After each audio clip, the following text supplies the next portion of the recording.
Sayyam the Real Life and Shasan Subhat Group presents Anathi Muni, Anathi Sanatini Safar. નહીં માતા, હવે એક ક્ષણનો વિલંબ કરવો પણ પરવડે તેમ નથી. મારા વાલા પ્રભુએ તો 8 વર્ષની ઉંમરે દીક્ષા લેવા માટે કહ્યું હતું. ત્યારે ન તો હતી મને કોઈ સંસારની સમજણ કે ન કોઈ સંસારનો કટુ અનુભવ. આજે મને જે અનુભવ થયો છે એ અનુભવથી મારી બંધ આંખો ઉઘડી ગઈ છે. ઘરમાં આગ લાગે ત્યારે એક ક્ષણ પણ તેમાં રહેવાય નહીં, તેવી જ રીતે આ દાવાનાર જેવા સંસારમાં મારાથી વિલંબ કેવી રીતે કરાય? માતાએ બધા પ્રયત્નો અજમાવી જોયા, પણ એ બધા પ્રયત્નો નિષ્ફળ જતા માતાએ છેલ્લું અમોઘ શસ્ત્ર અપનાવ્યું. માતાએ ઇમોશનલી સમજાવવાનું ટ્રાય કર્યું. માં આંસુઓ સાથે રડતી ગઈ અને સાથે કહેવા લાગી, બેટા, મેં તને 9 મહિના સુધી મારી કુખમાં ઉછેર્યો, લાડકોરથી મોટો કર્યો, ભણાવ્યો, ગણાવ્યો, પરણાવ્યો, છતાં પણ અમારાથી કંઈ પણ ભૂલ થઈ હોય તો અમે તારા પગે પડીએ. માતાજી, આપ શું કરી રહ્યા છો?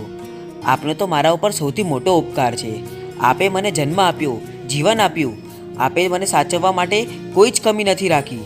તો પછી શા માટે તું અમને છોડીને જાય છે? માતાજી, હું તમને છોડીને ભલે જાઉં છું, પણ તરછોડીને નથી જતો.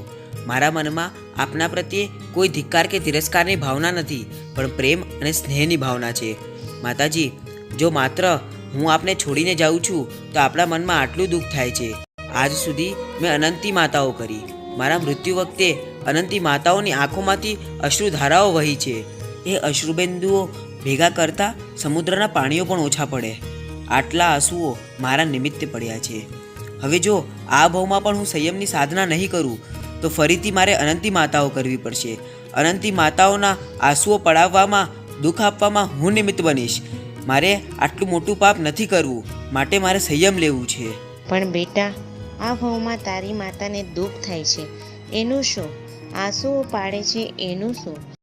પરમાત્મા મહાવીરે પણ જ્યાં સુધી માતા પિતા જીવતા છે ત્યાં સુધી દીક્ષા ન લેવી એવો ગર્ભમાં જ અભિગ્રહ કર્યો હતો.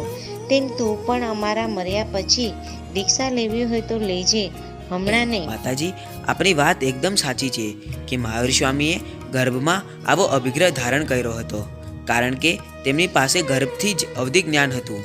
મારી પાસે એવું કોઈ વિશિષ્ટ જ્ઞાન નથી. વળી ઋષભદેવ પરમાત્માએ દીક્ષા લીધી ત્યારે મરુદેવા માતા 1000 વર્ષ સુધી રડ્યા હતા. રડતા રડતા એમની આંખોમાં પડેલ બાજી ગયા હતા. દેખાવવાનું પણ બંધ થઈ ગયું હતું. છતાં પણ એમને રડતા મૂકી ઋષભદેવ પ્રભુએ દીક્ષા કેમ લીધી? એમને એવો અભિગ્રહ કેમ ન કર્યો કે મારા માતા પિતાનો સ્વર્ગવાસ થાય પછી જ મારે દીક્ષા લેવી? શું રાજકુમારની આ વાતનો માતા પાસે કોઈ જવાબ હશે?